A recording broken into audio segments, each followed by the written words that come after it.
Imagina a un hombre tan poderoso que sus palabras podían cerrar los cielos durante 3 años. Un profeta que hizo descender fuego del cielo y superó en carrera a los carros reales.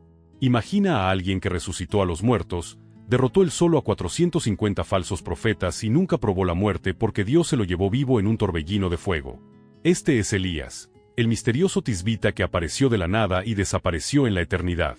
Su historia parece una épica aventura, provisión sobrenatural por medio de cuervos, enfrentamientos épicos en las cumbres de los montes, susurros divinos en cuevas y un final que desafía toda lógica terrenal.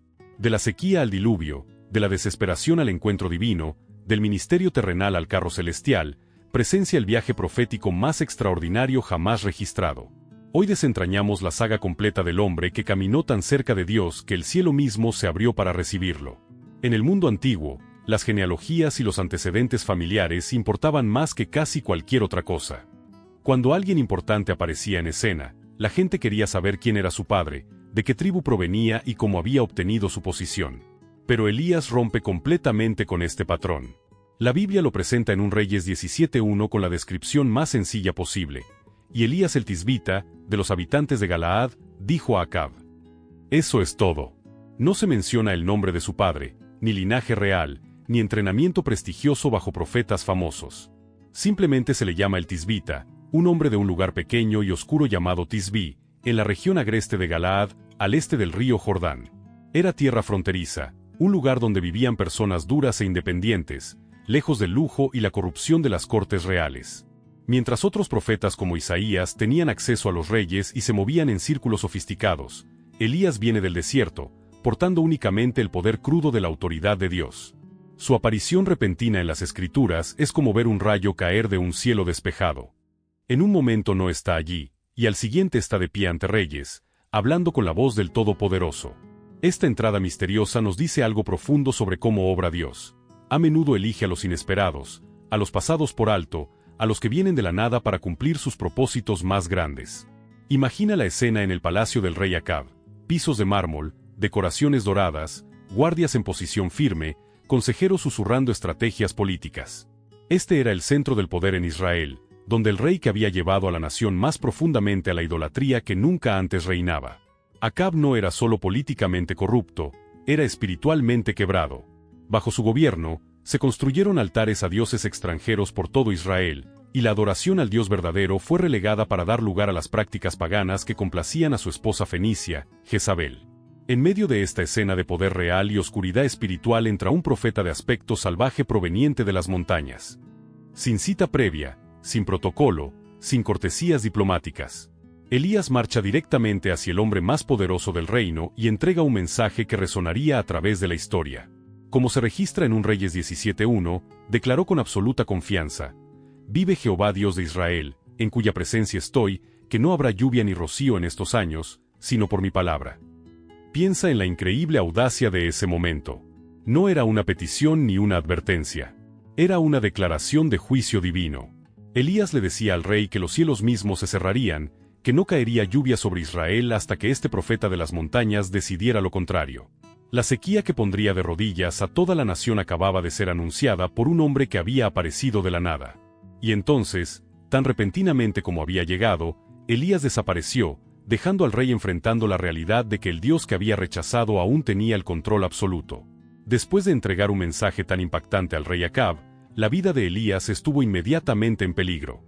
El rey no se quedaría de brazos cruzados mientras su reino sufría bajo una maldición divina, y sin duda enviaría soldados para encontrar y matar al profeta responsable.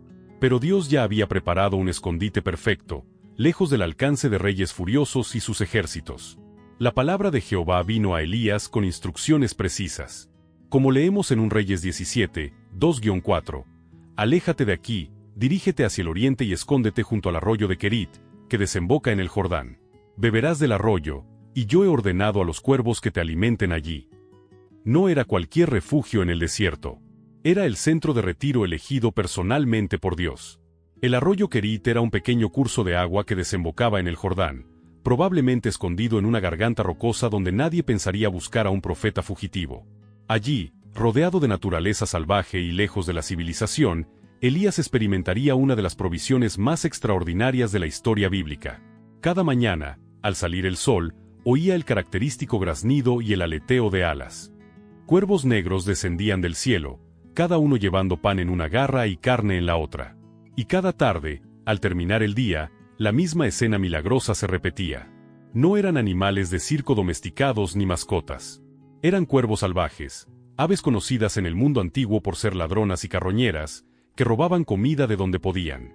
Sin embargo, Dios les había ordenado convertirse en fieles sirvientes, trayendo al profeta comidas frescas 2 veces al día con la puntualidad de la mejor cocina real. Mientras el resto de Israel comenzaba a sentir los efectos de la sequía que él había proclamado, Elías se sentaba junto a agua corriente fresca, comiendo alimento entregado por aves, completamente seguro en el hotel del desierto de Dios. Pasaron los meses, y la sequía que Elías había anunciado comenzó a afectar todo, incluido su propio escondite. Incluso el confiable arroyo Querit empezó a menguar con el persistente clima seco. Finalmente, el arroyo que le había proporcionado agua durante tanto tiempo se secó por completo, dejando solo un lecho rocoso donde antes fluía agua fresca. En ese momento crítico, Dios dio a su profeta nuevas instrucciones que debieron parecerle tanto impactantes como peligrosas. Como se registra en 1 Reyes 17, 8-9. Entonces vino a él la palabra de Jehová, diciendo: Levántate, vete a Sarepta de Sidón y mora allí, he aquí yo he ordenado a una viuda de allí que te sustente. Esta orden era sorprendente en varios niveles. Primero, Sarepta no estaba en Israel, pertenecía a Sidón, el corazón del territorio fenicio y la tierra natal de la reina Jezabel. Dios enviaba a su profeta al territorio enemigo, a la misma región donde la adoración a Baal era más fuerte y la influencia de Jezabel era suprema. Segundo, enviaba al gran profeta Elías a depender de una viuda, en esa cultura una de las personas más indefensas y vulnerables de la sociedad. Cuando Elías llegó a las puertas de Sarepta, encontró exactamente lo que esperaba, una mujer en circunstancias desesperadas. Estaba fuera de las murallas de la ciudad, encorvada recogiendo pequeños palos del suelo para hacer fuego. Su ropa estaba gastada y remendada. Su rostro mostraba la tensión de la preocupación constante, y todo en su apariencia hablaba de pobreza y sufrimiento. Esta era la persona que Dios había elegido para proveer a su profeta. Cuando Elías le pidió primero agua y luego pan, su respuesta reveló cuán desesperada era su situación. No era un rechazo cortés ni falsa modestia. Esta mujer estaba literalmente al final de sus fuerzas, preparando lo que creía sería su última comida en la tierra. Las palabras de la viuda a este extraño profeta de Israel fueron desgarradoras en su honestidad y desesperación. Como se registra en 1 Reyes 17:12, le dijo: Vive Jehová tu Dios, que no tengo pan cocido, solo me queda un puñado de harina en la tinaja y un poco de aceite en la vasija. Y ahora estoy recogiendo un par de leños para entrar y prepararlo para mí y para mi hijo, para que lo comamos y luego muramos. No exageraba ni era dramática. Describía la cruda realidad. Había llegado al fondo de su tinaja de harina y solo quedaba suficiente para una pequeña torta. Su vasija de aceite, que debería tener suficiente para cocinar y para las lámparas, contenía apenas unas gotas. Estaba recogiendo esos palos para hacer un último fuego, hornear un último pedazo de pan, compartirlo con su hijo y luego esperar a que el hambre los llevara a ambos. Pero Elías traía un mensaje de Dios que transformaría su desesperada situación en un testimonio de provisión divina. Su petición debió sonar absolutamente loca a sus oídos. Como registra 1 Reyes 17, 13-14, le dijo: No temas, ve, haz como has dicho, pero hazme a mí primero una pequeña torta de eso, y tráemela, y después harás para ti y para tu hijo. Porque así ha dicho Jehová Dios de Israel: La tinaja de harina no se acabará, ni la vasija de aceite menguará, hasta el día en que Jehová haga llover sobre la tierra. Le estaba pidiendo que tomara su último puñado de harina y sus últimas gotas de aceite y se los diera a un completo desconocido, confiando en una promesa de un Dios al que nunca había servido. Era una petición imposible que exigía una fe increíble. Pero algo en las palabras de Elías, cierta autoridad en su voz, la convenció de dar el salto de fe más grande de su vida. Entró en su casa, tomó sus preciados últimos ingredientes y preparó pan para el profeta primero, tal como él se lo había pedido. Y entonces el milagro comenzó a desplegarse. A la mañana siguiente, cuando fue a su tinaja esperando encontrarla vacía, había harina. Cuando revisó su vasija de aceite, había aceite. Día tras día, semana tras semana, mes tras mes. No importaba cuánto usara, siempre había más. 1 Reyes 17, 15-16 describe el milagro continuo. Ella fue e hizo conforme a la palabra de Elías, y comieron él, ella y su casa por muchos días. La tinaja de harina no se acabó, ni menguó la vasija de aceite, conforme a la palabra que Jehová había dicho por medio de Elías. Por primera vez en años, esta pobre viuda se fue a dormir cada noche sin preocuparse de dónde vendría la comida del día siguiente. La vida en la pequeña casa de Sarepta se asentó en un ritmo de paz y abundancia que la viuda nunca había experimentado. Cada día traía suficiente alimento, y ella comenzó a aprender lo que significaba confiar en el Dios de Israel, quien proveía por medio de su profeta. Su hijo, que se había ido debilitando por el hambre, recuperó la salud y la fuerza. Por primera vez desde la muerte de su esposo, no estaba consumida por la preocupación de sobrevivir. Había visto milagros suceder en su propia cocina todos los días, y su fe en este poderoso Dios crecía más fuerte. Pero entonces, sin ninguna advertencia, el desastre golpeó su hogar feliz como un rayo en cielo despejado. Su hijo cayó enfermo. Al principio parecía solo otra enfermedad infantil. Tal vez había comido algo que no le sentó bien, o quizá había agarrado un resfriado. Pero en lugar de mejorar, empeoró. La fiebre subió más. Su respiración se volvió trabajosa. Y por más que su madre hiciera por cuidarlo, su condición siguió deteriorándose. Finalmente, ocurrió lo que todo padre teme más. Su hijo dejó de respirar por completo. No había latidos, no había movimiento, no quedaba chispa de vida en su pequeño cuerpo. El niño estaba muerto. ¿Puedes imaginar el shock y el devastador dolor que abrumaron a esta mujer? Había arriesgado todo para ayudar al profeta de Dios. Había visto la provisión milagrosa desplegarse en su hogar cada día. Había aprendido a confiar en el poder del Dios de Israel. Y ahora su único hijo, su precioso niño, lo único que le quedaba en el mundo, yacía frío e inerte en sus brazos. En su abrumadora angustia y confusión, se volvió hacia Elías con palabras que revelaron el tormento que rugía en su corazón. Como se registra en un Reyes 17:18, exclamó: ¿Qué tengo yo contigo, varón de Dios? ¿Has venido a mí para traer a memoria mis iniquidades y para hacer morir a mi hijo? En su dolor, se preguntaba si tener a un hombre tan santo en su casa había traído de alguna manera juicio divino sobre su familia. Tal vez Dios había mirado su vida y encontrado algún pecado oculto que merecía castigo. La misma persona que había traído tanta bendición ahora era culpada de traer la maldición definitiva. Cuando Elías oyó la acusación angustiada de la viuda, su corazón debió romperse. Esta mujer le había mostrado tanta bondad cuando no tenía nada que dar. Había confiado en la promesa de Dios cuando parecía imposible. Había abierto su hogar y compartido su mesa con él durante meses. Se había convertido casi en familia para él. Y ahora lo miraba a través de lágrimas de dolor, preguntándose si su presencia había causado de alguna forma la muerte de su hijo. Pero en lugar de defenderse o enojarse, Elías respondió con acción inmediata y autoridad gentil. Como se registra en un Reyes 17:19, le dijo simplemente: «Dame tu hijo». No hubo discusión, ni larga explicación, ni intento de convencerla de que no era su culpa. Solo le pidió que confiara en él una vez más con lo más precioso en su mundo. Ella colocó a su hijo muerto en los brazos del profeta, y él llevó el pequeño cuerpo sin vida por las estrechas escaleras hasta la habitación alta donde se había estado quedando. Allí, solo con el niño que había traído tanta alegría a ese pequeño hogar, Elías lo acostó suavemente en su propia cama. Y entonces este poderoso profeta, que había cerrado los cielos y ordenado a los cuervos, hizo algo que nos muestra la parte más profunda de su corazón. Se arrodilló junto a la cama y derramó su alma ante Dios con emoción cruda y sin filtros. No fue una oración cuidadosa ni teológicamente correcta. Fue el grito desesperado de un hombre cuya fe estaba siendo estirada hasta sus límites absolutos. Un Reyes 17:20 registra sus palabras honestas y angustiadas. «Jehová Dios mío, también has traído mal sobre la viuda con quien me hospedo, haciendo morir a su hijo». No fingía entender los caminos de Dios ni intentaba sonar espiritual. Estaba haciendo las preguntas difíciles que todos pensamos cuando cosas terribles les pasan a buenas personas. ¿Por qué un Dios amoroso permitiría tanto sufrimiento a alguien que había mostrado tanta fe? ¿Por qué tomaría al hijo de una mujer que había arriesgado todo para ayudar a su profeta? Estas eran las preguntas que venían de un corazón que se rompía junto con el de la madre doliente abajo. Lo que Elías hizo después nunca se había intentado en toda la historia humana. Nadie había tratado jamás de traer a alguien de vuelta de la muerte. No había precedentes, ni manuales de instrucciones, ni ejemplos a seguir. Pero este profeta creía en un Dios cuyo poder se extendía sobre cada parte de la creación, incluyendo el reino de la muerte misma.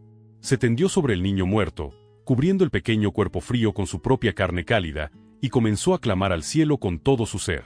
3 veces lo hizo, cada vez suplicando a Dios, como se registra en 1 Reyes 17:21, Jehová Dios mío, te ruego que hagas volver el alma de este niño a él.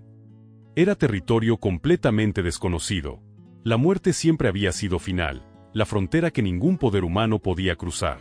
Pero Elías apelaba al Dios que había creado la vida en primer lugar, pidiéndole que hiciera lo que parecía imposible. Y en esa pequeña habitación alta en Sarepta, Dios oyó la oración desesperada de su fiel siervo.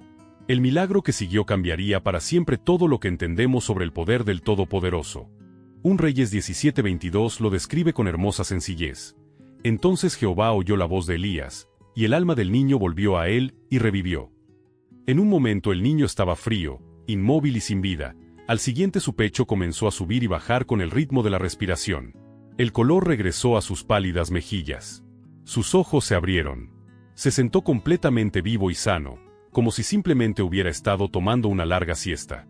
La muerte misma había sido derrotada. El Dios de Israel había cruzado la frontera entre la vida y la muerte, y había devuelto a este niño a su madre. Elías tomó al niño vivo y respirante en sus brazos y lo llevó escaleras abajo con el corazón lleno de alegría abrumadora. Las palabras que le dijo a la viuda, registradas en 1 Reyes 17:23, fueron de las más hermosas jamás pronunciadas. Mira, tu hijo vive. La respuesta de la mujer muestra cuán completamente este milagro transformó su entendimiento de quién era Elías y quién era su Dios. Como se registra en el versículo 24, declaró: Ahora conozco que tú eres varón de Dios, y que la palabra de Jehová en tu boca es verdad. La primera resurrección de la historia humana acababa de ocurrir en una humilde casa en Sarepta, realizada por un misterioso profeta del desierto, demostrando que el Dios de Israel tenía poder. 3 años y medio habían pasado desde que Elías se presentó ante el rey Acab y declaró que no habría lluvia en Israel. La tierra estaba completamente devastada por la peor sequía que nadie podía recordar. Lo que antes eran campos verdes y ríos caudalosos ahora era solo tierra agrietada y lechos de río vacíos. Los animales morían por todas partes. La gente se moría de hambre en las calles de cada ciudad. Incluso el palacio real sentía los terribles efectos del hambre que había atenazado a todo el reino. El sufrimiento era tan extremo que el propio rey Acab buscaba desesperadamente cualquier mancha de hierba o gota de agua para mantener vivos a sus caballos y mulas. Fue en este momento más oscuro de la historia de Israel, cuando Dios habló a su profeta con una orden que lo cambiaría todo. Como leemos en 1 Reyes 18:1, pasados muchos días, en el 3er año, vino a Elías la palabra de Jehová, diciendo: Ve, preséntate a Acab, y yo enviaré lluvia sobre la tierra.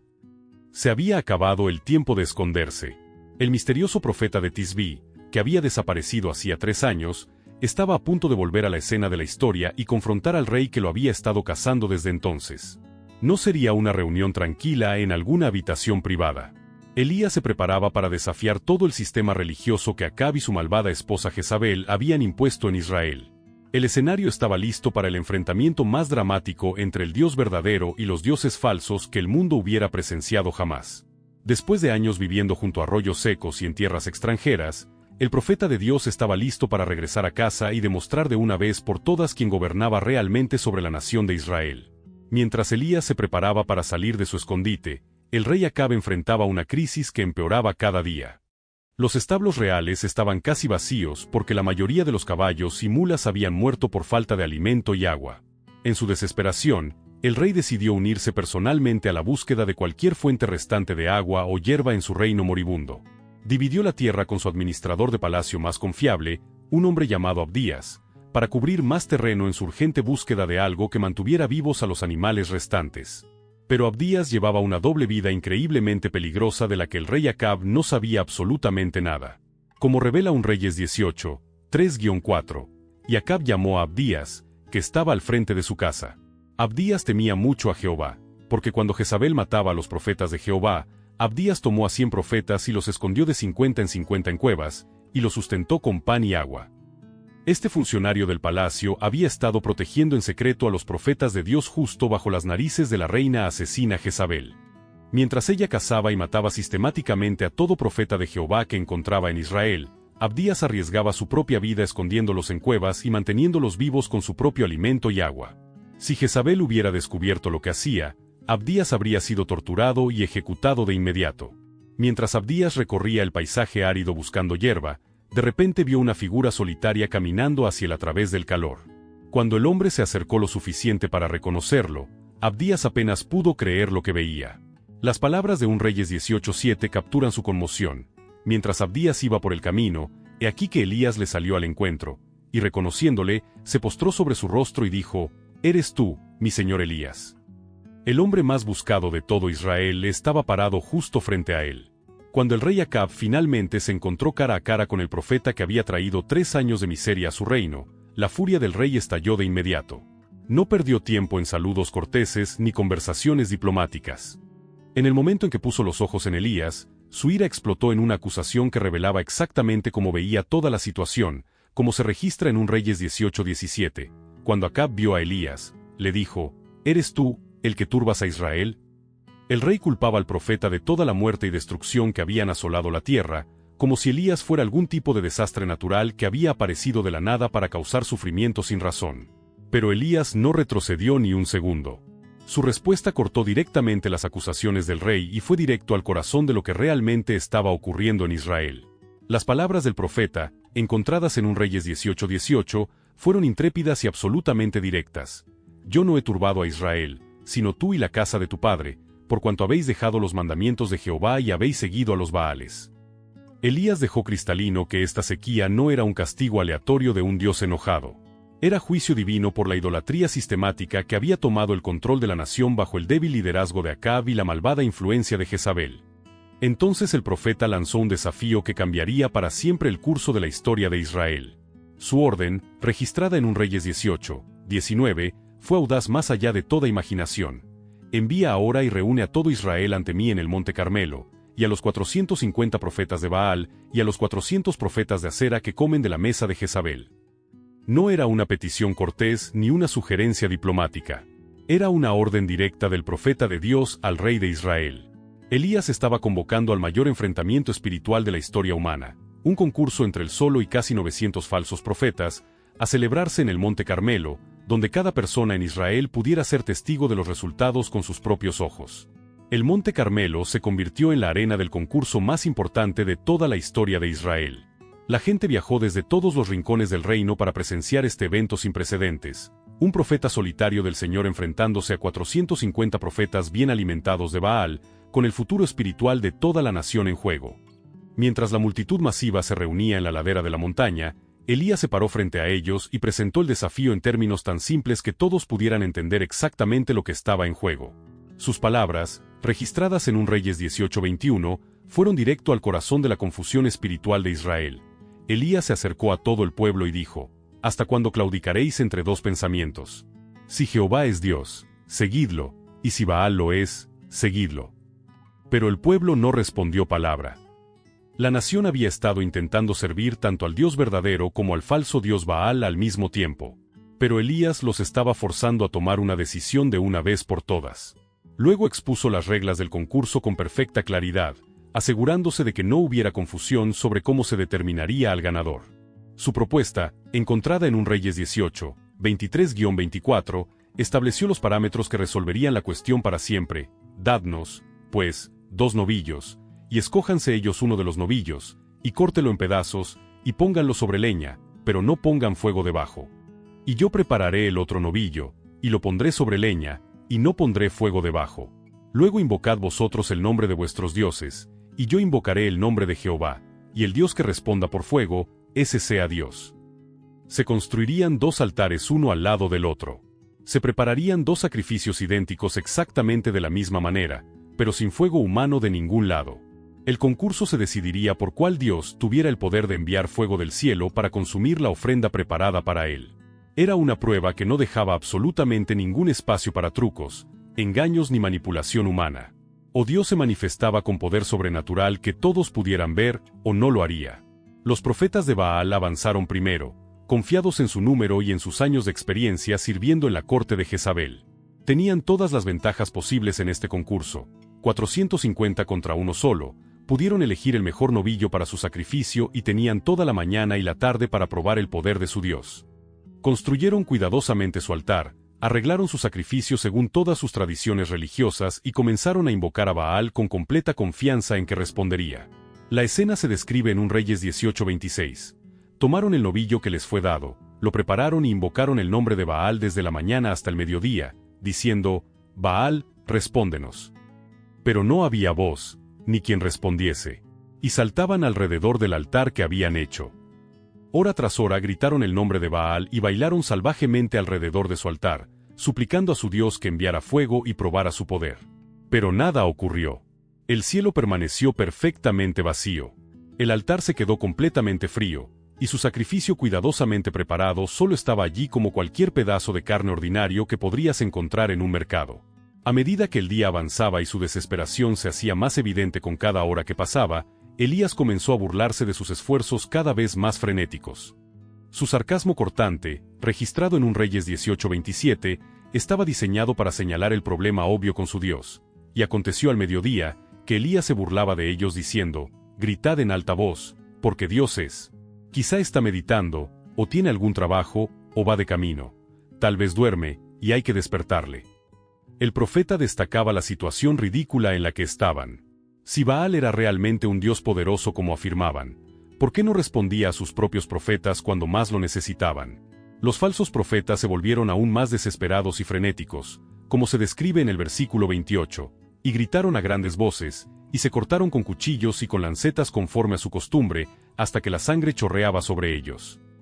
Se estaban cortando su propia carne con cuchillos afilados, creyendo que su sufrimiento físico y la sangre que fluía podrían de alguna manera atraer la atención de su Dios y moverlo a actuar.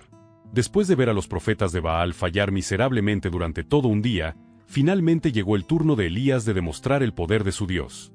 Pero en lugar de apresurarse inmediatamente a su propia demostración dramática, el profeta hizo algo que mostró su completa confianza en la capacidad de Dios para obrar bajo cualquier condición.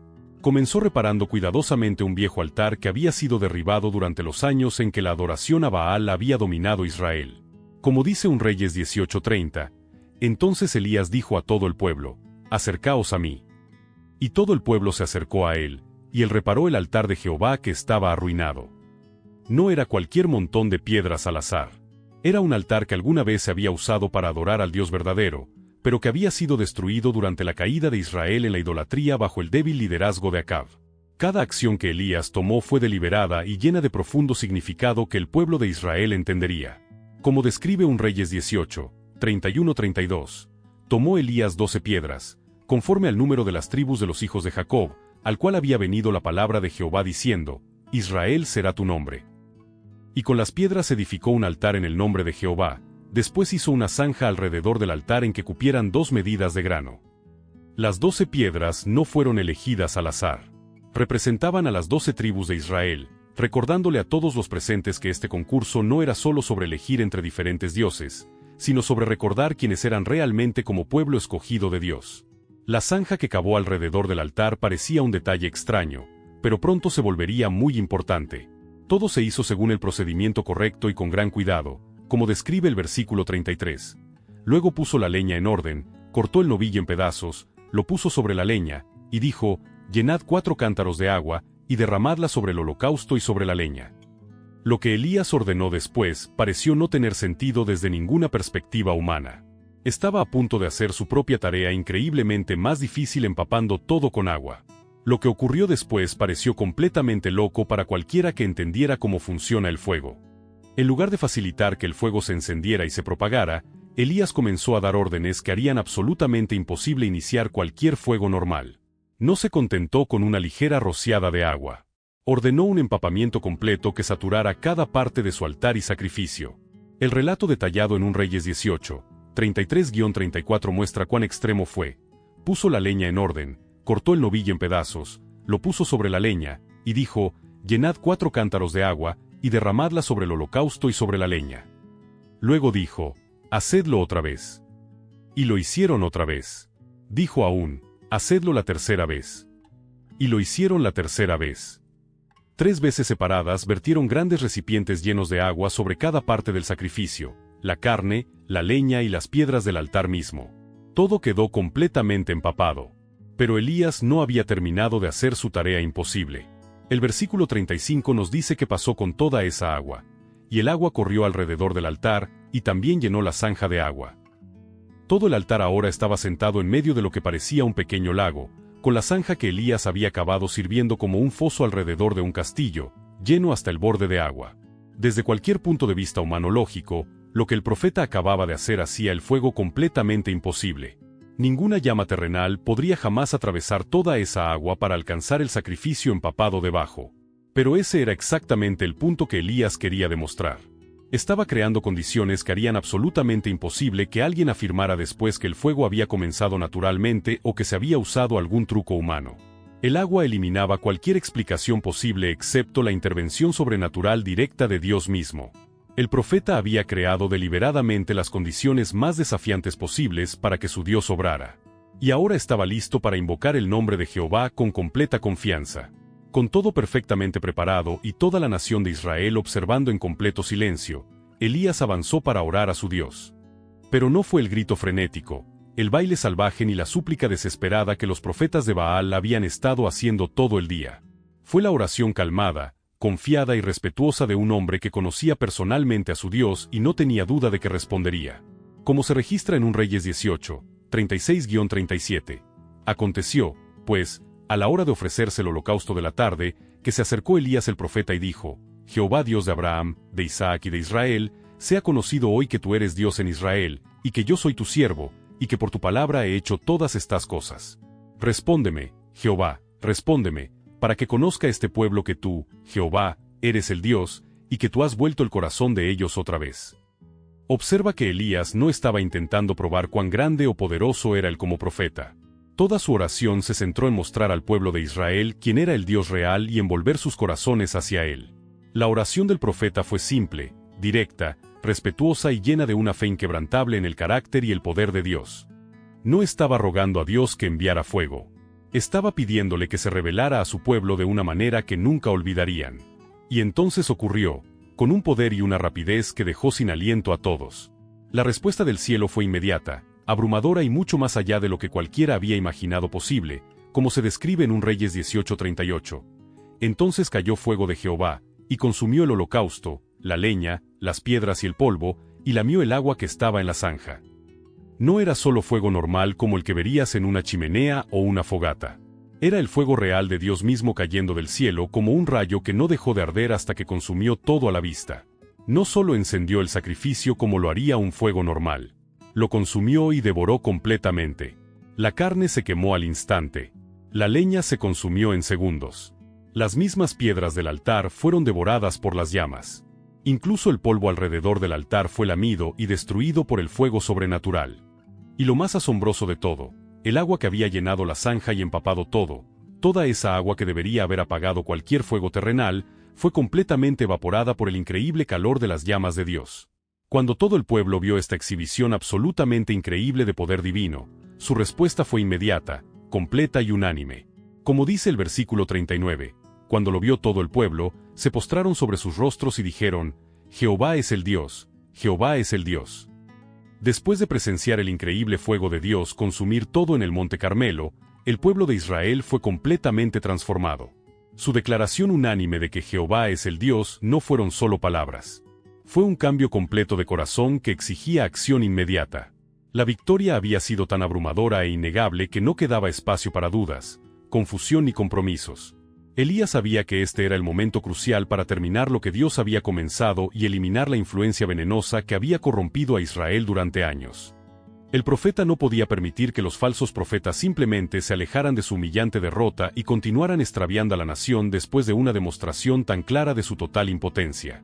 Su orden al pueblo, registrada en 1 Reyes 18:40, fue directa, decisiva y llena de autoridad divina. Y Elías les dijo: «Prended a los profetas de Baal, que no escape ninguno». Y los prendieron, y Elías los hizo descender al arroyo de Cisón, y allí los mató.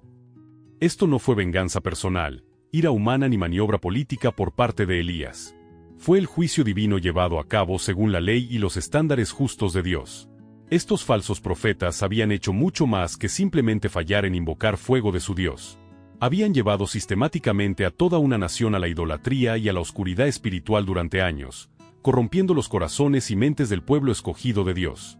Habían disfrutado de posiciones de privilegio y poder, comiendo en la mesa real de la reina Jezabel, mientras los verdaderos profetas de Dios eran cazados, torturados y asesinados por toda la tierra.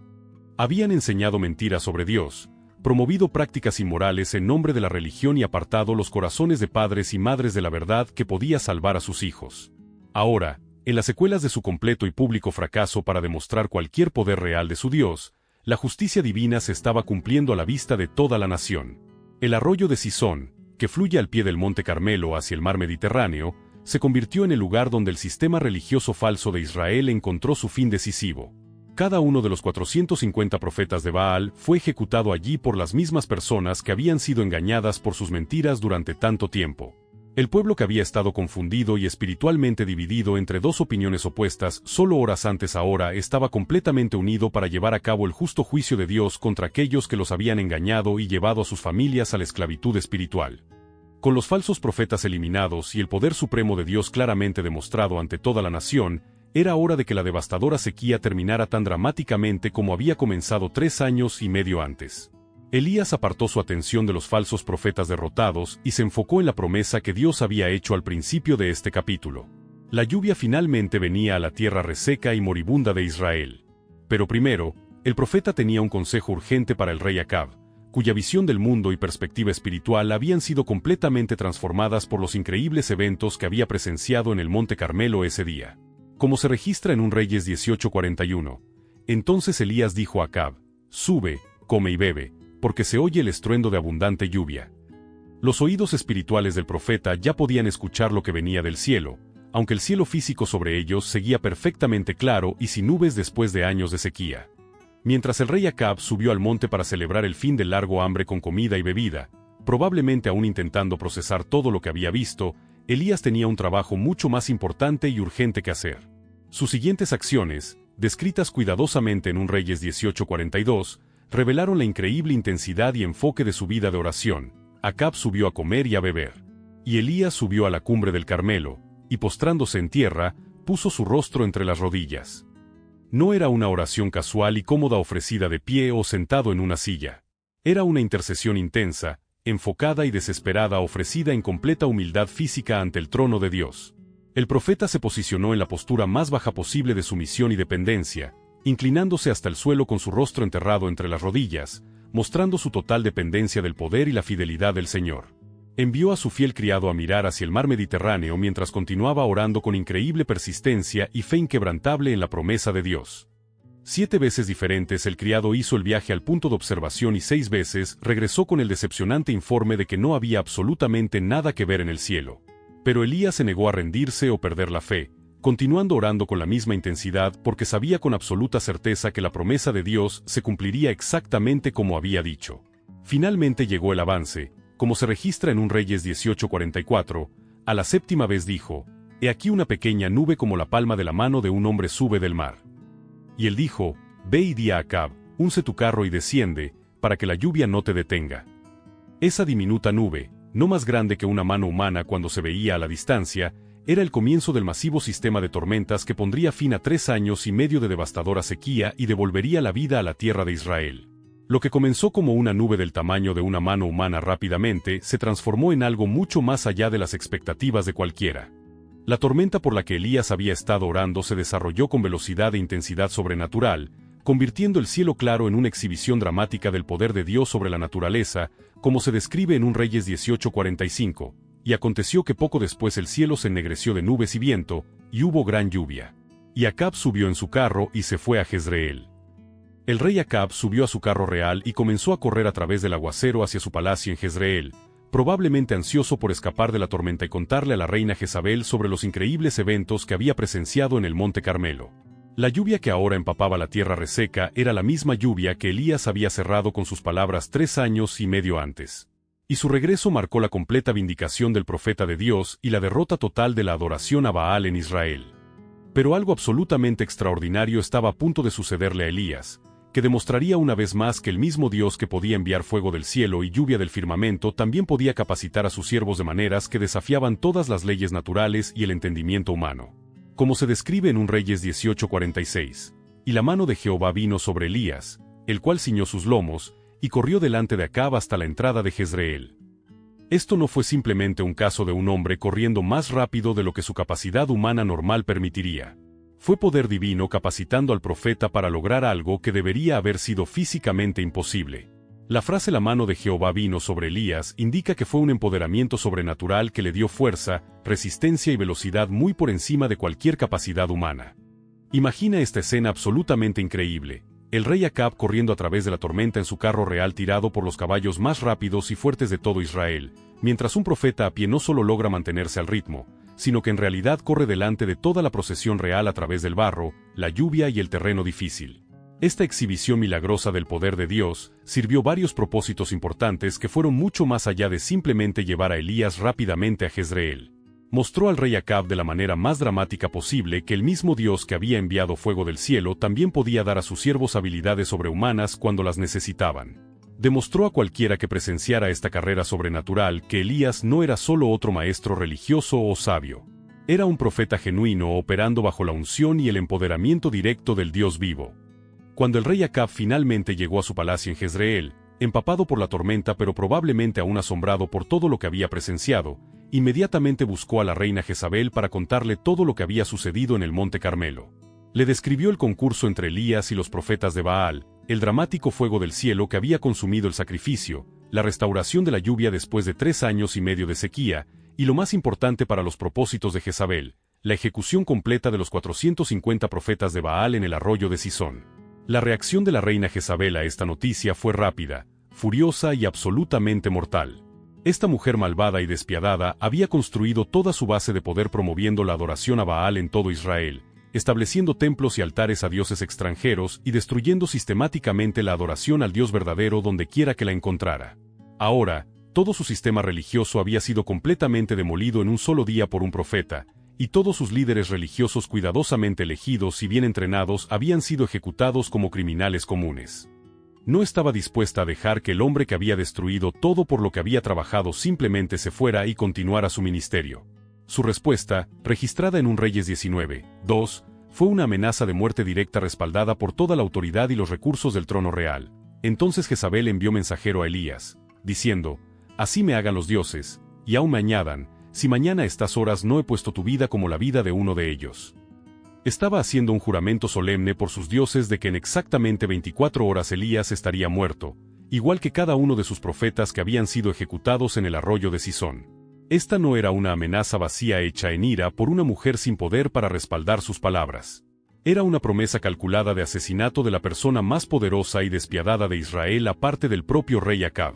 Jezabel ya había probado más allá de toda duda su voluntad y capacidad para cazar y matar a los profetas de Dios, como aprendimos antes cuando el fiel administrador del palacio Abdías se vio obligado a esconder a 100 de ellos en cuevas para mantenerlos vivos durante su campaña asesina. Cuando Elías recibió la amenaza de muerte de Jezabel a través de su mensajero, algo completamente inesperado e impactante le ocurrió a este poderoso profeta que acababa de experimentar la mayor victoria de la historia de Israel. En lugar de mantenerse firme en el poder sobrenatural de Dios que había presenciado y experimentado de primera mano tan recientemente, un miedo abrumador tomó completamente el control de su corazón y mente.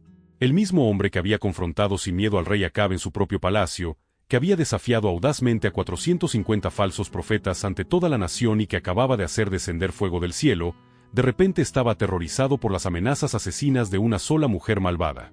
Como un Reyes 19:3 nos cuenta con desgarradora honestidad. Viendo, pues, el peligro, se levantó y se fue para salvar su vida, y vino a Berseba, que está en Judá, y dejó allí a su criado. Elías no se escabulló silenciosamente de la ciudad bajo la cobertura de la oscuridad. Corrió por su vida como un fugitivo desesperado, huyendo de una muerte segura a manos de perseguidores implacables.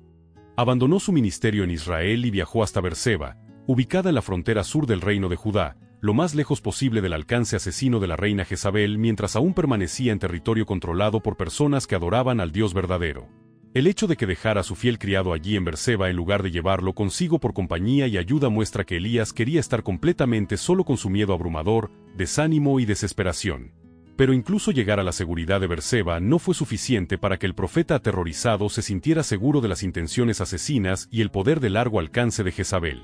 Como continúa el versículo 4 con detalles aún más impactantes, y él se fue por el desierto un día de camino, y vino y se sentó debajo de un enebro, y deseando morirse, dijo: «Basta ya, oh Jehová, quítame la vida, pues no soy mejor que mis padres».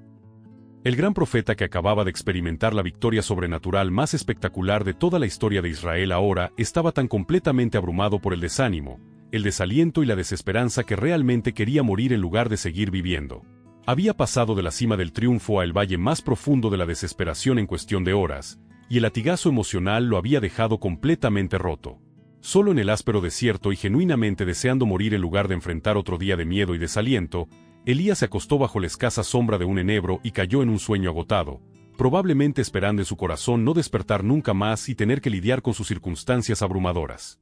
Pero Dios tenía planes completamente diferentes para su profeta desanimado y desesperado. En lugar de permitir que Elías se rindiera a la vida y muriera solo en el desierto como quería, el Señor envió ayuda sobrenatural en forma de un ángel con una misión muy práctica y urgente: cuidar de las necesidades físicas inmediatas de su siervo. Como se describe en un Reyes 19:5, y echándose debajo del enebro, se durmió, y aquí que un ángel le tocó, y le dijo: levántate, come. Cuando Elías abrió los ojos y miró alrededor confundido, preguntándose dónde estaba y qué estaba pasando, descubrió que el ángel había preparado una comida completa para él en medio del desierto donde no debería haber existido alimento alguno. El versículo 6 nos dice exactamente cómo lucía esta provisión sobrenatural. Entonces él miró, y aquí a su cabecera una torta cocida sobre las brasas, y una vasija de agua. Y comió y bebió, y se volvió a acostar. No era cualquier comida ordinaria que pudiera encontrarse en el desierto. Era provisión sobrenatural que Dios mismo había preparado específicamente para su siervo hambriento y sediento en medio de la nada absoluta. La torta estaba recién horneada y aún caliente de las brasas, como si acabara de salir de un horno, y había agua limpia, fresca y fría para beber en un lugar donde no existía ninguna fuente natural de agua por muchas millas en ninguna dirección. Después de comer y beber agradecidamente esta comida inesperada, Elías se acostó nuevamente bajo el enebro, aún completamente abrumado por sus circunstancias y probablemente todavía deseando poder simplemente morir y terminar con todo el miedo, la presión y la responsabilidad que parecían definir su vida como profeta de Dios. Pero el ángel no había terminado de cuidar al hombre de Dios desanimado, como se registra en un Reyes 19:7, y volviendo el ángel de Jehová la segunda vez, le tocó, diciendo: levántate y come, porque largo te será el camino. El ángel sabía algo que Elías aún no sabía. Dios le estaba preparando para enviarlo en un viaje muy largo y difícil que requeriría fuerza y resistencia sobrenatural que solo podía venir del cielo, sostenida y fortalecida por el alimento sobrenatural que el ángel le había proporcionado 2 veces. Elías comenzó un viaje que lo llevaría cientos de millas a través de algunos de los terrenos más difíciles y peligrosos de todo el Medio Oriente. Como un Reyes 19:8 describe esta increíble travesía: se levantó, pues, y comió y bebió. Y fortalecido con aquella comida, caminó 40 días y 40 noches hasta Horeb, el monte de Dios. 2 comidas proporcionadas por el ángel de Dios le dieron a Elías suficiente fuerza y resistencia sobrenatural para viajar durante 40 días y 40 noches completos sin comer nada más, cubriendo una distancia enorme a través de desiertos, montañas y áreas silvestres que normalmente requerirían paradas frecuentes para comida, agua y descanso. Su destino no fue elegido al azar. El monte Horeb, también conocido como monte Sinaí, era la misma montaña sagrada donde Moisés había recibido los 10 mandamientos de Dios siglos antes, donde la zarza ardiente había llamado primero a Moisés para liberar a Israel de Egipto, y donde Dios había revelado su gloria a la nación de Israel en truenos, relámpagos y fuego sobrenatural. Era el monte de Dios, el lugar donde el cielo y la tierra se habían tocado en algunos de los momentos más significativos de la historia de Israel. Y Dios estaba llevando a su profeta desanimado allí con un propósito muy específico. Cuando Elías finalmente llegó al monte Horeb después de su viaje sobrenatural de 40 días, todavía llevaba la misma pesada carga de desaliento, miedo y confusión espiritual que lo había impulsado a huir de las amenazas de muerte de la reina Jezabel en primer lugar. Como un Reyes 19:9 nos cuenta, y allí se metió en una cueva, donde pasó la noche. Y vino a él palabra de Jehová, el cual le dijo: ¿Qué haces aquí, Elías? El profeta exhausto había encontrado una cueva en alguna parte de la ladera de la montaña y se estaba escondiendo allí como un fugitivo de la justicia, aunque ahora estaba a cientos de millas del alcance de la reina Jezabel y completamente a salvo de cualquier amenaza humana. La pregunta de Dios no fue hecha porque el Señor no supiera ya exactamente por qué Elías estaba allí y que lo había llevado a ese lugar. Estaba cuidadosamente diseñada para ayudar al profeta a examinar su propio corazón, motivaciones y condición espiritual.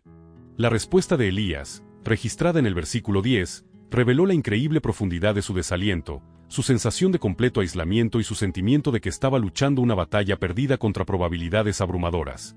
Él respondió: he sentido un vivo celo por Jehová Dios de los ejércitos, porque los hijos de Israel han dejado tu pacto, han derribado tus altares, y han matado a espada a tus profetas, y solo yo he quedado, y me buscan para quitarme la vida.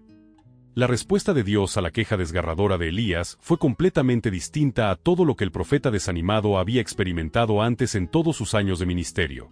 En lugar de darle una conferencia sobre tener más fe, recordarle la reciente victoria espectacular en el Monte Carmelo o decirle que dejara de sentir lástima por sí mismo, el Señor decidió revelarse a su siervo luchador de una manera que fue tanto sorprendente como profunda. Como se registra en 1 Reyes 19:11, Él le dijo: «Sal fuera, y ponte en el monte delante de Jehová». Y aquí que Jehová que pasaba, y un grande y poderoso viento que rompía los montes, y quebraba las peñas delante de Jehová, pero Jehová no estaba en el viento.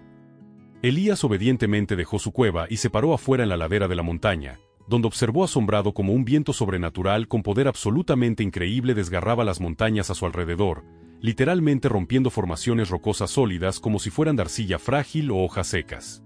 La fuerza de este viento estaba más allá de cualquier cosa que ocurre en patrones climáticos normales. Era poder divino desgarrando el mundo físico con fuerza imparable. Pero a pesar del drama y poder abrumador de esta exhibición, Dios no estaba hablando a su profeta a través de esta impresionante demostración de fuerza sobrenatural. La increíble revelación continuó como se describe en el versículo 12, y tras el viento un terremoto, pero Jehová no estaba en el terremoto. La tierra bajo los pies de Elías comenzó a temblar y moverse violentamente mientras toda la montaña se agitaba con fuerza sobrenatural que probablemente se podía sentir por millas en todas direcciones. Las rocas rodaban, la tierra se abría y los mismos cimientos de la montaña temblaban con poder divino que demostraba el control absoluto de Dios sobre cada parte de su creación. Pero una vez más, a pesar de esta exhibición dramática y aterradora de poder sobrenatural, el Señor no estaba comunicándose con su profeta a través de este terremoto. El tercer evento sobrenatural fue aún más dramático y personalmente significativo para Elías. Y tras el terremoto un fuego, pero Jehová no estaba en el fuego. Fuego sobrenatural, quizá muy similar al fuego que Elías había visto recientemente consumir el sacrificio en el Monte Carmelo, apareció ante él con poder e intensidad que le recordaba la reciente victoria de Dios sobre los profetas de Baal. Pero sorprendentemente, incluso este fuego tan conectado con su experiencia ministerial reciente no fue la forma en que Dios eligió hablarle en ese momento. Entonces vino algo completamente inesperado, silencioso y profundo, descrito en el resto del versículo 12, y tras el fuego un silbo apacible y delicado. Otras traducciones bíblicas lo describen como un suave susurro, un murmullo suave o el sonido de un susurro bajo. Después de todas las exhibiciones dramáticas de poder abrumador, el viento que rompía rocas sólidas, el terremoto que sacudía toda la montaña y el fuego sobrenatural que ardía ante sus ojos, Dios eligió hablar a su profeta herido de la manera más silenciosa, más gentil y más tierna posible. Después de que el suave susurro de Dios restaurara completamente la perspectiva de Elías y renovara su sentido de propósito en el monte Horeb, el Señor dio a su profeta nuevas asignaciones que darían forma al futuro de Israel por generaciones venideras. Dios no estaba solo preocupado por ayudar a Elías a superar sus luchas personales y momentos de desaliento. Tenía un plan mucho más grande que involucraba levantar nuevos líderes que continuarían su obra mucho después de que este fiel profeta se hubiera ido de la tierra. Las instrucciones divinas que vinieron a Elías fueron tanto específicas como increíblemente de largo alcance en sus implicaciones para el futuro. Como se registra en 1 Reyes 19, 15-16, y le dijo Jehová: «Ve, vuélvete por tu camino, por el desierto de Damasco, y llegarás, y ungirás a Hazael por rey de Siria. Asimismo ungirás a Jehú hijo de Nimsi por rey sobre Israel, y ungirás a Eliseo hijo de Safat de Abel Meola por profeta en tu lugar». Estas no fueron elecciones al azar hechas, sin cuidadosa consideración. Cada hombre que Dios seleccionó jugaría un papel crucial y específico en su plan divino para el futuro de Israel. Y juntos lograrían cosas que ninguna persona sola podría lograr. Hazael se convertiría en rey de Siria y sería usado por Dios como instrumento de juicio para traer consecuencias sobre Israel por su continua rebelión e infidelidad a su pacto con el Señor. Jehú se convertiría en rey de Israel y destruiría completamente la casa de Acab, cumpliendo la perfecta justicia de Dios contra la familia real que había llevado a toda la nación a la oscuridad de la adoración a Baal y la persecución sistemática de los profetas de Dios. Y Eliseo tomaría el lugar de Elías como profeta principal de Dios en Israel, recibiendo una doble porción del espíritu de su predecesor y realizando aún más milagros que el gran profeta que había hecho descender fuego del cielo. Pero Dios también dio a Elías noticias tremendamente alentadoras que abordaban directamente su profundo sentimiento de estar completamente solo en su servicio al Señor. Como revela el versículo 18 con maravilloso consuelo: «Y yo haré que queden en Israel 7,000, cuyas rodillas no se doblaron ante Baal, y cuyas bocas no lo besaron. Elías no era la única persona fiel que quedaba en toda la nación. En realidad había 7.000 personas dispersas por Israel que habían permanecido fieles a Dios a lo largo de todos los años de intensa persecución y presión abrumadora para abandonar su fe y adorar al falso dios Baal en su lugar. Esta noticia debió ser increíblemente alentadora y refrescante para un profeta que se había sentido completamente aislado y solo en su postura por la verdad y la justicia. De los 3 hombres que Dios le había ordenado específicamente ungir para el ministerio futuro, Elías comenzó con el que se convertiría en su sucesor directo y heredero espiritual, Eliseo hijo de Safat, del pueblo de Abel Meola en el valle del Jordán. Cuando el profeta finalmente lo encontró después de su largo viaje, Eliseo estaba haciendo exactamente lo que esperarías encontrar haciendo al hijo de un agricultor exitoso durante la ajetreada temporada de siembra. Estaba trabajando duro en los campos, arando la rica tierra con 12 yuntas de bueyes, lo que claramente mostraba que su familia era bastante adinerada y próspera según los estándares de esa sociedad agrícola. Como un Reyes 19:19 describe este momento histórico cuando 2 de los mayores profetas de Dios se encontraron por primera vez. Partió, pues, de allí, y halló a Eliseo hijo de Safat, el cual estaba arando con 12 yuntas delante de sí, y él tenía la última. Y pasando Elías por delante de él, echó sobre él su manto.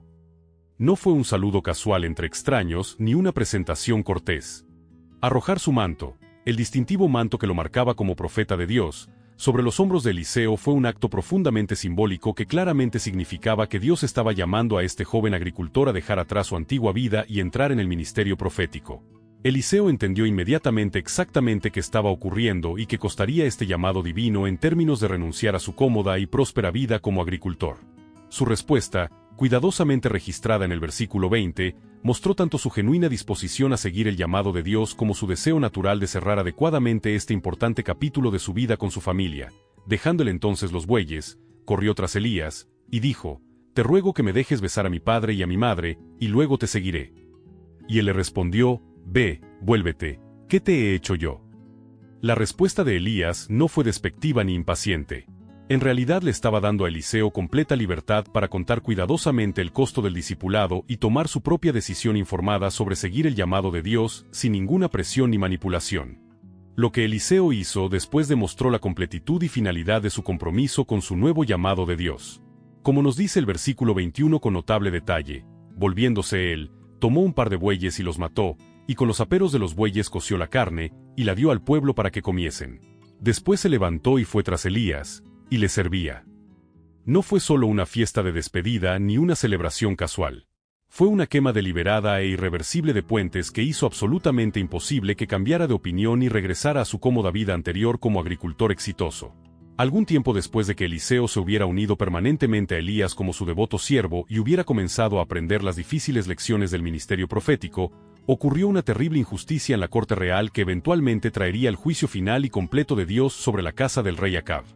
Toda la trágica historia comenzó con algo tan simple y aparentemente inocente como el deseo personal de un rey por una parcela de terreno que casualmente estaba ubicada justo al lado de su palacio, pero desafortunadamente no estaba en venta a ningún precio. Como un Reyes 21:1-2 establece cuidadosamente esta situación que tendría consecuencias tan de largo alcance. Pasadas estas cosas, Nabot de Jezreel tenía una viña junto al palacio de Acab rey de Samaria. Y Acab habló a Nabot, diciendo: «Dame tu viña para tenerla por huerto de legumbres, porque está cercana a mi casa, y yo te daré por ella otra viña mejor que esta, o si mejor te pareciere, te pagaré su valor en dinero». Desde una perspectiva puramente humana, esto parecía una petición completamente razonable y justa del rey.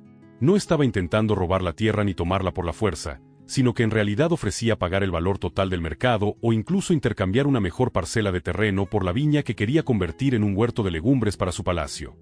Pero la respuesta de Nabot a esta aparentemente generosa oferta, registrada en el versículo 3, reveló por qué esta petición era absolutamente imposible de aceptar para cualquier israelita fiel. Y Nabot respondió a Acab: «Guárdeme Jehová de que yo te dé a ti la heredad de mis padres».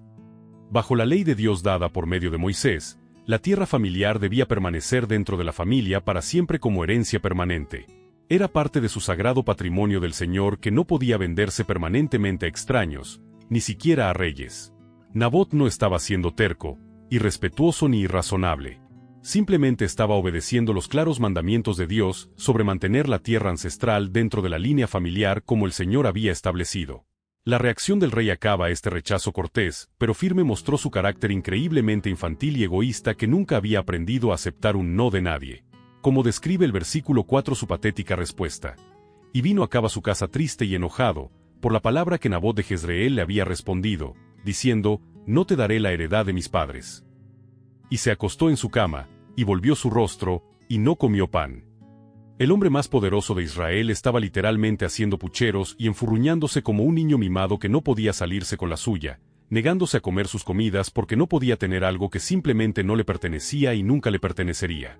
Cuando la reina Jezabel descubrió por qué su esposo estaba acostado en la cama, enfurruñado como un niño y negándose a comer, tomó las riendas con la característica crueldad y completa falta de conciencia moral que había marcado todo su reinado como reina.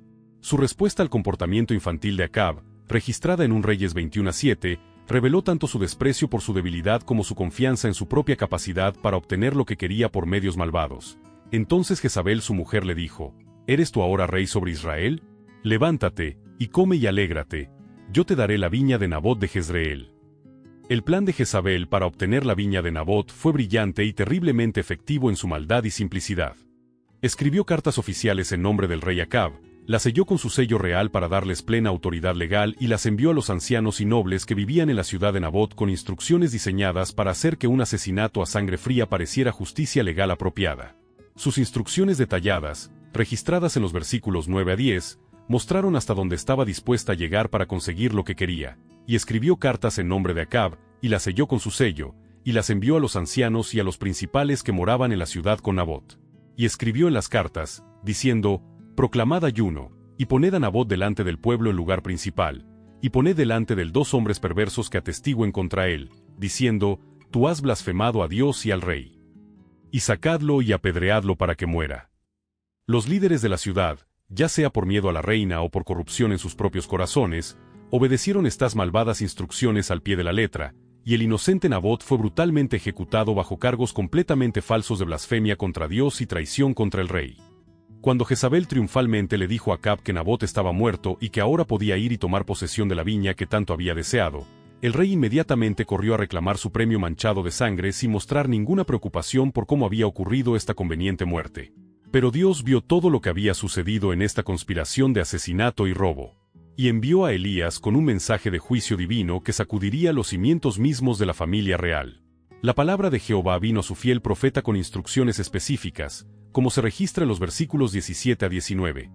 Vino entonces palabra de Jehová a Elías Tisbita, diciendo, levántate, desciende a encontrarte con Acab rey de Israel, que está en Samaria, he aquí que está en la viña de Nabot, a la cual ha descendido para tomar posesión de ella. Y le hablarás diciendo, así ha dicho Jehová, no mataste, y también tomaste posesión. Y le hablarás diciendo, así ha dicho Jehová, en el mismo lugar donde lamieron los perros la sangre de Nabot, lamerán los perros también tu sangre, la tuya misma. Cuando Elías encontró a Acab codiciosamente inspeccionando su viña robada, el saludo del rey reveló su conciencia culpable y su conciencia de que el profeta de Dios no aprobaría lo que se había hecho. La respuesta del rey Acab a la terrible profecía de juicio de Elías fue completamente inesperada y distinta a todo lo que había hecho antes en su larga carrera de rebelión contra Dios y persecución sistemática de sus profetas. En lugar de enojarse y hacer amenazas como había hecho tantas veces en el pasado, en lugar de descartar las palabras del profeta como sin sentido o intentar arrestarlo por traición, algo verdaderamente notable ocurrió en el corazón del rey malvado que sorprendió a todos los que lo presenciaron. Como 1 Reyes 21:27 describe su dramático e inédito cambio de comportamiento, cuando Acab oyó estas palabras, rasgó sus vestidos y puso cilicio sobre su carne, ayunó, durmió en cilicio, y anduvo humillado. No fue solo un espectáculo político diseñado para manipular la opinión pública ni un intento de parecer religioso por el bien de su reputación. Fue genuino dolor de corazón y arrepentimiento por sus pecados y las terribles consecuencias que habían traído sobre su familia. Acab literalmente rasgó sus costosas vestiduras reales en pedazos, se vistió con áspero e incómodo cilicio como un doliente en un funeral, dejó completamente de comer como señal de su profundo dolor y caminó por su palacio en visible angustia por lo que había hecho y por lo que vendría sobre su casa. Como resultado, el rey que había llevado a Israel más profundamente a la idolatría y la corrupción moral que cualquier gobernante anterior estaba genuinamente quebrantado y devastado por su pecado y el juicio divino que venía sobre todos los que amaba. Dios vio el sincero cambio de corazón y el genuino arrepentimiento de Acab. Y su respuesta nos muestra algo hermoso y alentador sobre la misericordia divina incluso en medio del necesario y justo juicio, como se registra en los versículos 28-29. Vino luego palabra de Jehová a Elías Tisbita, diciendo, ¿no has visto cómo se ha humillado Acab delante de mí? Por cuanto se ha humillado delante de mí, no traeré el mal en sus días, en los días de su hijo traeré el mal sobre su casa. Dios se conmovió genuinamente por el humilde arrepentimiento de Acab y decidió posponer el juicio completo que había sido pronunciado contra su familia. La destrucción total de la línea real de Acab aún ocurriría exactamente como Dios había declarado. Su palabra nunca falla, y su justicia siempre se satisfará. Pero sería misericordiosamente pospuesta hasta después de la muerte del propio Acab, para que no tuviera que presenciar personalmente las terribles consecuencias de sus acciones visitadas sobre sus hijos y nietos. Este retraso demostró que incluso las personas más malvadas y corruptas pueden encontrar misericordia y perdón con Dios cuando verdaderamente se humillan, reconocen sus pecados y se arrepienten genuinamente de sus malos caminos. Sin embargo, es crucial entender que este aplazamiento misericordioso no canceló ni eliminó el juicio que había sido pronunciado. Solo retrasó su ejecución.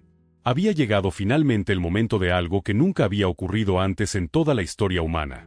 Desde la creación del mundo, Dios estaba preparando para llevar directamente al cielo a uno de sus fieles profetas, sin que esa persona tuviera que experimentar primero la muerte física.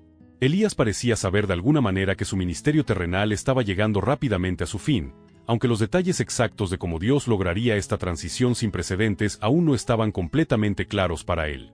Lo que comenzó como lo que parecía ser un viaje ordinario con su fiel siervo y heredero espiritual Eliseo se convertiría en la partida más extraordinaria y milagrosa jamás registrada en toda la Escritura. Como 2 Reyes 2:1 establece la escena para este día histórico. Aconteció que cuando quiso Jehová alzar a Elías en un torbellino al cielo, Elías venía con Eliseo de Gilgal. No era un viaje casual para visitar amigos, ni una misión profética normal para entregar un mensaje de Dios. Era una gira de despedida divinamente orquestada que los llevaría a algunos de los lugares más espiritualmente significativos e históricamente importantes en toda la relación de pacto de Israel con el Señor. Su primer destino fue la ciudad de Bet-El. Y mientras caminaban juntos por el camino, Elías probó el compromiso y la lealtad de su amado siervo de una manera que reveló cuánto le importaba genuinamente protegerlo de cualquier experiencia difícil que estuviera por venir. Como registra el versículo 2 este conmovedor intercambio, y dijo Elías a Eliseo, «Quédate ahora aquí, porque Jehová me ha enviado a Bet-El». Y Eliseo dijo, «Vive Jehová, y vive tu alma, que no te dejaré». Descendieron, pues, a Bet-El. Elías estaba dando amorosamente a Eliseo una oportunidad de evitar lo que venía y quedarse en la seguridad y comodidad de entornos familiares. Pero el profeta más joven se negó a separarse de su maestro y mentor bajo ninguna circunstancia. Cuando llegaron a la ciudad de Bet-El, ocurrió algo muy interesante que mostró cuán bien conocida era la situación de Elías entre los otros profetas que servían a Dios por toda la tierra. Como nos dice el versículo 3, y salieron los hijos de los profetas que estaban en Bet-El a Eliseo, y le dijeron, «¿Sabes que Jehová te quitará hoy a tu señor de sobre ti?» Y él dijo, «Sí, yo lo sé, callad». Había otros profetas entrenados viviendo en Bet-El que de alguna manera sabían por revelación divina que ese iba a ser el último día de Elías en la tierra.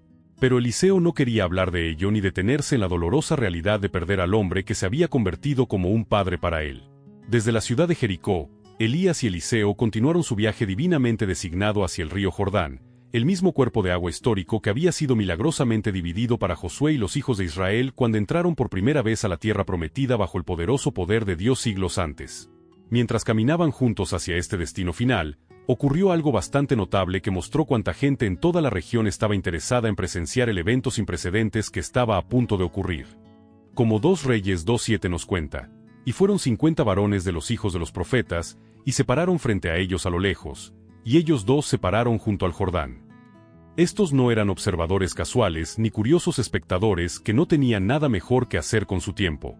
Eran profetas serios y entrenados que de alguna manera habían recibido palabra divina de que algo completamente sin precedentes en la historia humana estaba a punto de suceder. Y se posicionaron a una distancia segura donde pudieran ver todo claramente sin interferir con el plan de Dios. Cuando Elías y Eliseo finalmente llegaron a la orilla del río Jordán, el profeta mayor realizó un último milagro que deliberadamente hizo eco de algunos de los momentos más grandes y memorables en la larga historia de Israel con su Dios. La dramática escena se describe cuidadosamente en el versículo 8. Tomó entonces Elías su manto, lo dobló, y golpeó las aguas, las cuales se apartaron a uno y a otro lado, y pasaron ambos por lo seco. Era exactamente el mismo río que Dios había detenido milagrosamente de fluir cuando Josué llevó a la nación de Israel a la tierra prometida por primera vez. Y también era el mismo río donde Naamán, el comandante militar sirio, había sido completamente sanado de su terrible lepra siguiendo las instrucciones específicas que Eliseo le había dado.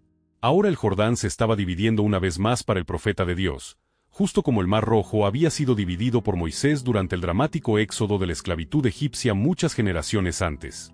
El agua se dividió y separó completamente, creando un camino perfectamente seco a través del lecho del río que permitió a ambos hombres caminar seguros al otro lado mientras los 50 profetas observaban en absoluto asombro desde su cuidadosamente elegido punto de observación en la colina. Este increíble milagro sirvió como una señal poderosa y dramática para todos los presentes de que el mismo Dios Todopoderoso que había obrado tales maravillas a través de Moisés, Josué y otros grandes líderes del pasado de Israel, todavía estaba poderosamente presente con sus fieles profetas en su propia generación. También demostró más allá de cualquier sombra de duda a todos los testigos que Elías era en efecto un genuino varón de Dios, cuyo ministerio entero había estado marcado por poder sobrenatural y autoridad divina de principio a fin. Una vez que hubieron cruzado con seguridad el río Jordán y estaban completamente solos al otro lado, lejos de la multitud observadora de 50 profetas y cualquier otro curioso observador, Elías se volvió hacia su fiel siervo y heredero espiritual con una oferta que cambiaría la vida de Eliseo para siempre y lo establecería como el nuevo profeta de Dios en Israel. Las palabras del profeta mayor, registradas en 2 Reyes 2:9, mostraron su profundo amor y genuina preocupación por el joven que lo había servido tan leal y fielmente durante años. Cuando hubieron pasado, Elías dijo a Eliseo: «Pide lo que quieras que haga por ti, antes que yo sea quitado de ti». Y Eliseo dijo: «Te ruego que una doble porción de tu espíritu sea sobre mí». No era una petición egoísta de tener el doble de poder sobrenatural que Elías había poseído durante su ministerio. En realidad era una referencia a la antigua ley de herencia que automáticamente daba al hijo primogénito una doble porción de la herencia de su padre como su legítima herencia. Eliseo estaba esencialmente pidiendo ser reconocido como el primogénito espiritual y heredero de Elías, heredando el ministerio profético y la unción divina que ahora se estaba pasando a la siguiente generación. La respuesta de Elías, encontrada en el versículo 10, mostró tanto su sabiduría humana como los claros límites de su autoridad personal en asuntos espirituales. Y él dijo: «Cosa difícil has pedido. Si me vieres cuando fuere quitado de ti, te será hecho así, mas si no, no». La concesión de esta tremendamente importante petición finalmente estaría en manos de Dios solo, no de Elías. Pero habría una señal clara e inconfundible: si Eliseo era capaz de presenciar realmente la partida sobrenatural de su maestro de esta tierra, significaría que Dios había escuchado favorablemente y concedido su petición de la doble porción de la unción profética. Lo que ocurrió después fue distinto a cualquier cosa que hubiera ocurrido en toda la historia de la raza humana desde que Adán y Eva fueron creados por primera vez en el jardín del Edén. Como describe el versículo 11 esta escena absolutamente increíble e inédita. «Y aconteció que yendo ellos y hablando, he aquí un carro de fuego con caballos de fuego apartó a los dos, y Elías subió al cielo en un torbellino». Sin ninguna advertencia, aviso previo ni tiempo para preparación, caballos sobrenaturales tirando de un magnífico carro hecho enteramente de fuego divino descendieron del cielo mismo y se colocaron directamente entre los dos profetas, separándolos el uno del otro.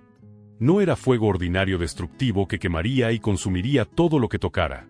Era el mismo tipo de fuego divino sobrenatural que había consumido dramáticamente el sacrificio en el Monte Carmelo, fuego santo que representaba la presencia majestuosa de Dios, su perfecta santidad y su poder ilimitado.